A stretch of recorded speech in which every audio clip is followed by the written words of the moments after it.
మన్మనాభవ మద్భక్తో మద్యాజీ మాన్ నమస్కరు మామే వైష్యసి సత్యంతే ప్రతిజానే ప్రియోసిమే అని అన్నాడు. నీకు పెద్ద పెద్ద సాధనలు చేయడం కుదరకపోయినా ఎక్కడో ఒక చోట నుంచి ఆరంభం చేయి. దాన్ని కూడా ఇంకో చోట చెప్పాడు భగవద్గీతలోనే కృష్ణ పరమాత్మ. ఆ మార్గాన్ని ముందు దీన్ని ఆచరణ చేయి. ఇది నీ వల్ల కాదంటే కనీసం దీన్నైనా చేయి. ఇది కాదు అంటే కనీసం దీన్నైనా చేయి. ఇది కుదరదా కనీసం దీన్ని చేయి అని రకరకాల ఇంకా చాలా విషయాలు భగవద్గీతలో కృష్ణ పరమాత్మ చెప్తున్నాడు.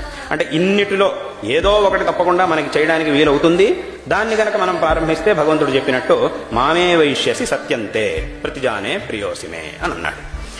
కాబట్టి ఇటువంటి ఈ మార్గంలో వెళ్ళడం అనేటటువంటిది ప్రతి ఒక్క మనిషికి జీవితంలో ఎంతో ఆవశ్యకమైనటువంటిది. తద్వారా ఈ సాధనని ప్రారంభించి కొంతవరకైనా ఈ సాధనని కొనసాగించి జీవితంలో కృతార్థులు కావాలి అనేటటువంటి విషయాన్ని ఈ సందర్భంలో మీ అందరికీ తెలియజేస్తూ ఉన్నాం.